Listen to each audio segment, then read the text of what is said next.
Isipin mo, nagtatrabaho ka bilang katulong, walang asawa na, byuda, may 3 anak na pinapaaral mo mag-isa. Everyday gising ka ng alas 4 ng umaga para magluto ng almusal, maglinis ng malaking bahay, mag-alaga ng mga anak ng amo mo, maglaba, magplansa, mag-ayos ng lahat. At after 11 years na araw-araw ganyan ang buhay mo, sinabi ng amo mo sa'yo, Aling Rosa, mag-retire ka na, matanda ka na, at dahil sa lahat ng ginawa mo para sa pamilya namin, bibigyan kita ng retirement gift. At iniisip mo, baka 20,000 pesos, baka 50,000 kung maswerte, baka kahit 100,000 pesos na malaking tulong sa 3 anak mo na nag-aaral pa. Pero ang binigay sa'yo, ang iniwan sa'yo, ay hindi pera, hindi bahay, hindi lupa, kundi isang eroplano, isang private aircraft na nagkakahalaga ng 80 milyong piso. At ang unang reaksyon mo, hindi tuwa, hindi pasasalamat, kundi takot, confusion. Ano ang gagawin ko dito? Hindi ko alam lumipad.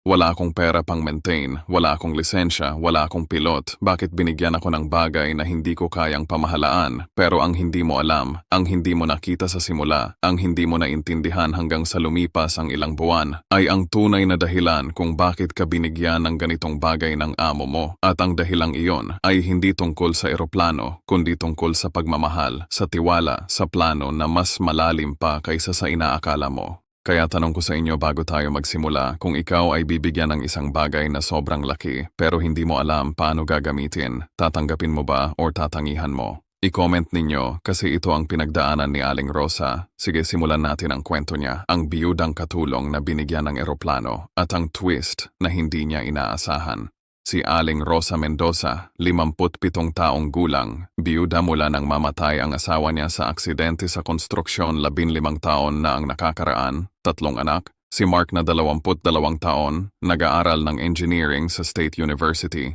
Si Liza na 20, nag-aaral ng nursing. At si Carlo na 18, senior high school. Lahat nag-aaral pa, lahat umaasa sa kanya. At siya, walang ibang pinagkakakitaan kundi ang sahod niya bilang katulong ng pamilyang De Leon sa Forbes Park.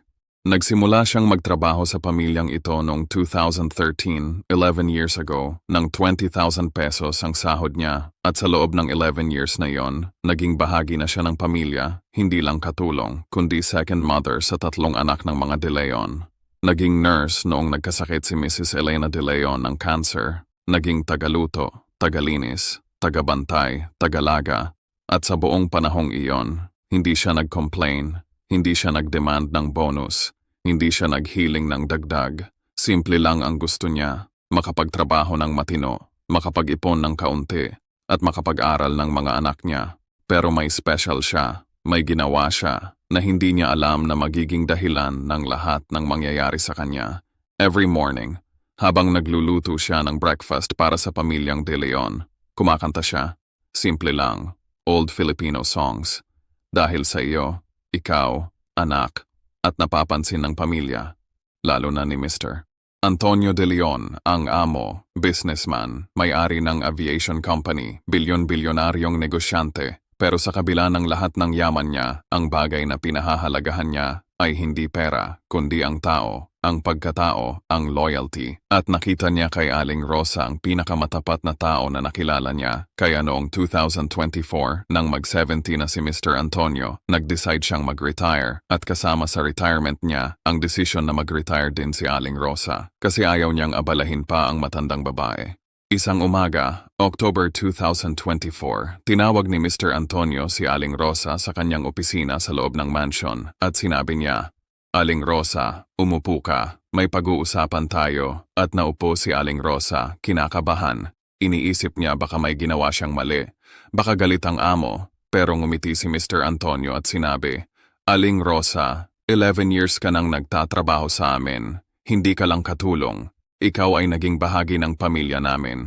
Ikaw ang nag-alaga sa mga anak ko nang wala si Elena. Ikaw ang nandito nang kailangan namin ng tulong. At ngayon, gusto kong mag-retire ka na. Dahil 57 ka na, deserve mo nang magpahinga. At bilang pasasalamat sa lahat ng ginawa mo, bibigyan kita ng retirement package. At ang naisip ni Aling Rosa, baka 3 buwan sahod, baka 6 months, baka 1 year kung maswerte. At masaya na siya doon. Pero sinabi ni Mr. Antonio, Hindi pera ang ibibigay ko sa'yo, Aling Rosa. May ibibigay akong bagay na importante sa akin, pero mas mahalaga sa'yo at sa pamilya mo. At gusto kong maging part ka ng plano ko. At kinuha ni Mr. Antonio ang isang folder, binuksan, at ipinakita kay Aling Rosa ang mga papeles, land title, deed of donation, aircraft registration, at nabasa ni Aling Rosa, Cessna Citation CJ3+, private jet, registered owner, Rosa Mendoza, at tumingin siya kay Mr. Antonio, hindi nakaintindi. Sir, ano po ito? At sinabi ni Mr. Antonio, ito ay isang eroplano worth 80 million pesos at ibibigay ko sa iyo, registered sa pangalan mo. At kasama nito ang business plan, ang mga contacts, ang insurance, ang maintenance team. Lahat, kasi Aling Rosa, hindi lang ito eroplano, ito ay negosyo. Ito ay source of income para sa iyo at sa mga anak mo. At ang gusto ko, gamitin mo ito para sa charter business. Mag-rent kayo sa mga taong nangangailangan ng private flights at ang kita para sa pamilya mo. At umiyak si Aling Rosa hindi dahil sa tuwa kundi dahil sa takot. Sir, hindi ko po kayang pamahalaan yan, hindi ko po alam ang negosyo, wala po akong alam sa eroplano. Pero ngumiti lang si Mr. Antonio. Kaya may plano ako, may team na magtuturo sa'yo, may manager na tutulong, at may anak mo na si Mark na engineering student. Perfect siya para matuto ng aircraft maintenance. Ito ay para sa inyo, Aling Rosa, hindi para sa akin. Umuwi si Aling Rosa sa kanilang maliit na apartment sa Quezon City. Hawak ang folder ng mga papeles. At pagpasok niya sa bahay, naghihintay ang tatlong anak niya, si Mark, si Liza, at si Carlo. At tinanong nila, Nanay, ano po ang nangyari? Ano po ang sabi ng amo ninyo? At umupo si Aling Rosa. Nilapag ang folder sa mesa. At sinabi niya, Binigyan ako ng retirement gift. Pero hindi ko alam kung paano ko tatanggapin. At binuksan ni Mark ang folder, nabasa ang papeles, at napasigaw siya. Nanay, eroplano? Binigyan ka ng eroplano? 80 million pesos? At tumayo sila lahat, tiningan ang papeles, at sa simula, ang reaksyon nila, katulad ni Aling Rosa, takot, confusion. Paano natin ito gagawin? Wala tayong alam sa aviation, wala tayong lisensya, wala tayong connections. Pero si Mark, engineering student, nag-isip ng malalim at sinabi niya, Nanay, kung totoo ito, kung may business plan, kung may team na tutulong, ito ay hindi lang gift, ito ay investment, ito ay opportunity na hindi dadating sa atin kailanman kung hindi dahil sa trust ng amo ninyo sa inyo. At doon nag-start ang pag-iisip nila, hindi bilang imposible, kundi bilang challenge, bilang bagong simula. At sa loob ng mga sumusunod na linggo, nagsimula ang training. Dumating si Mr. Benjamin Cruz, aviation consultant, dating pilot, ngayon business manager, at tinuruan sila kung paano mag-operate ng charter business, ang papeles, ang lisensya, ang insurance, ang marketing, ang pricing, ang safety protocols, lahat. At si Mark, nag-volunteer na mag-training sa aircraft maintenance, nag-take ng courses, nag-attend ng seminars, at unti-unti, mula sa takot, naging excitement, mula sa confusion, naging clarity, at ng Disyembre 2024, officially registered na ang negosyo. Mendoza Air Charter Services. At ang unang booking nila, isang businessman na kailangan mag-travel from Manila to Cebu for urgent meeting. Bayad, 150,000 pesos para sa round trip. At ang komisyon ng Mendoza family. Pagkatapos ng lahat ng gastos, 50,000 piso. First income mula sa negosyo. At umiyak si Aling Rosa. Pero ngayon, tears of joy na. Sa loob ng unang taon, 2025, nag-operate sila ng 25 flights, mostly corporate clients, government officials, business executives, mga taong kailangan ng private, secure, convenient air travel. At ang kita, sobrang laki kaysa sa inaasahan nila. Sa unang taon pa lang, 3 million pesos net income after lahat ng expenses, maintenance, pilot salary, fuel, insurance, hangar fees, lahat. At ang 3 million, hinati nila. Half para sa savings ng negosyo, half para sa pamilya, at ang half para sa pamilya, 1.5 million pesos, higit pa sa lahat ng kinikita ni Aling Rosa sa loob ng 11 years bilang katulong.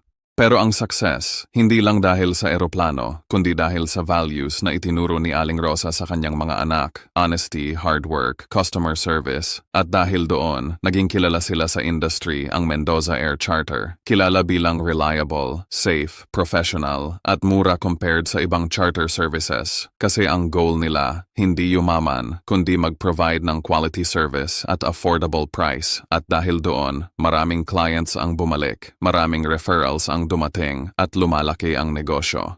At si Mark, nag-graduate na ng engineering at full-time na siya sa maintenance ng aircraft. Si Liza, nag-graduate ng nursing pero nag-decide na mag-take ng aviation management course para tulungan ang negosyo. At si Carlo, nag-take ng business management para sa accounting at operations at naging family business talaga. At ang pinakamaganda, si Aling Rosa, hindi nakatulong kundi CEO ng sariling kumpanya, may opisina, may team, may clients, may respeto mula sa industry. At ang lahat ng ito dahil sa tiwala ng isang tao, si Mr. Antonio De Leon, na nakita sa kanya ang halaga na hindi niya nakita sa sarili niya. Pero ang twist, ang hindi inaasahan ni Aling Rosa ay nalaman niya lamang noong second anniversary ng negosyo, Disyembre 2026, nang mag-invite siya ng small party para sa employees at clients. At dumalo si Mr. Antonio at habang nag-speech si Aling Rosa, nagpasalamat siya kay Mr. Antonio, sir, salamat sa lahat dahil sa inyo nagbago ang buhay namin, ang aking mga anak, nag-graduate na, may negosyo na kami, may kinabukasan na kami. At tumayo si Mr. Antonio, ngumiti at sinabi, Aling Rosa, may confession ako. Ang totoo, ang eroplano na ibinigay ko sa iyo, hindi lang dahil sa pasasalamat, may mas malalim na dahilan. Kasi nung namatay ang asawa ko, si Elena, 3 years ago, ang huling hiling niya sa akin, sabi niya, Antonio, si Aling Rosa, loyal sa atin, pero walang security sa buhay niya, walang pensyon, walang insurance, at pag namatay ako, wala na siyang aalagaan, baka tanggalin mo siya. Kaya hiling ko, bigyan mo siya ng paraan na hindi niya kailangan umasa sa iba, bigyan mo siya ng negosyo, ng income source, para sa mga anak niya. At dahil aviation ang alam mo, ibigay mo sa kanya ang isa sa mga eroplano mo. At turuan mo siya kung paano gamitin ito para kumita. Yan ang huling hiling ni Elena at ginawa ko ito para sa kanya pero mas ginawa ko ito para sa iyo, Aling Rosa, dahil deserve mo. At umiyak lahat ng tao sa room. Umiyak si Aling Rosa, umiyak ang mga anak niya, umiyak pati ang clients dahil naintindihan na nila. Ang eroplano, hindi lang gift, ito ay huling hiling ng isang ina na minahalang taong nag-alaga sa kanyang mga anak. Ito ay legacy ng pagmamahal, ng tiwala, ng pagtitingin sa hinaharap. At ang pinakamalalim na twist, ang eroplano, ang aircraft registration number niya, RP Selena, RP for Republic of the Philippines, C for Cessna, at Elena, ang pangalan ng asawa ni Mr. Antonio, ang babae na nagplan ng lahat. Ngayon, 2027, 3 taon mula nang magsimula ang negosyo, ang Mendoza Air Charter ay may 2 aircraft na. Bumili sila ng pangalawang eroplano gamit ang kita ng negosyo, may 10 employees, may opisina sa airport, at ang annual revenue, umabot na ng 15 million pesos, at ang net income, umabot na ng 5 million pesos, at ang 5 million, ginagamit nila para sa expansion, para sa savings, at para sa charity. Nagbibigay sila ng scholarship sa mga anak ng mga katulong dahil alam ni Aling Rosa kung ano ang feeling na walang pera para sa pag-aaral ng mga anak at gusto niyang tulungan ang iba. At si Mr. Antonio, proud na proud sa kanila, hindi dahil sa success nila sa negosyo, kundi dahil sa values na dinala nila sa negosyo, ang honesty, ang integrity, ang compassion, at ang legacy na iniwan ni Elena, buhay pa rin. Hindi lang sa eroplano, kundi sa mga taong binago ng eroplano na yon. At ang pinakamagandang ending, noong birthday ni Aling Rosa, 60 years old, ang regalo ng 3 anak niya, isang plaque. To our mother, Rosa Mendoza, from katulong to CEO, you taught us that dignity is not in the job title, but in the work ethic. Thank you for everything. At nakadisplay ang plaque sa opisina nila. At everyday, nakikita ni Aling Rosa at naalala niya ang journey niya mula sa 4 a.m. na paggising para magluto hanggang sa CEO na nag-manage ng aviation business. At ang lahat ng ito dahil sa 3 bagay, loyalty, humility, at ang pagmamahal ng isang asawa na namatay pero nag-iwan ng legacy na tumutulong pa rin sa iba. Yan ang kwento ni Aling Rosa, ang biyudang katulong na binigyan ng eroplano at ang twist na hindi niya inaasahan na ang eroplano ay huling hiling ng taong inaalagaan niya at ang lesson dito, 3, Una, ang loyalty, ang tunay na paglilingkod, ay hindi nabibili, hindi ito napapansin kaagad, pero sa huli, ito ang pinahahalagahan ng mga taong may tunay na values. Pangalawa, ang gifts, lalo na ang malalaking gifts, ay hindi lang material things. Ito ay opportunities, ito ay investment sa hinaharap. At ang tanong, handa ka bang tanggapin kahit hindi mo alam kung paano? Pangatlo, ang legacy, ang tunay na yaman, ay hindi nag-end sa pera. Ang tunay na yaman ay ang pagtulong na ginagawa mo para sa iba kahit wala ka na. Tulad ni Elena na kahit namatay na, tumutulong pa rin sa pamilya ni Aling Rosa. Kaya sa lahat ng nanonood nito, lalo na sa mga katulong, sa mga employees, sa mga taong nagtratrabaho ng matino, tandaan, ang loyalty mo hindi nasasayang. Baka hindi ngayon, baka hindi bukas. Pero sa tamang panahon, ang tao, makikita ang halaga mo. Mag-subscribe para sa more inspiring stories. I-comment kung may kakilala kayong katulad ni Aling Rosa na naging successful dahil sa tiwala ng iba sa kanila. At i-share ito sa mga taong kailangan ng reminder na ang hard work at loyalty ay may reward. Salamat sa panonood. Hanggang sa susunod, tandaan, ang tunay na yaman ay hindi sa iyong hawak, kundi sa mga taong nagtitiwala sa iyo.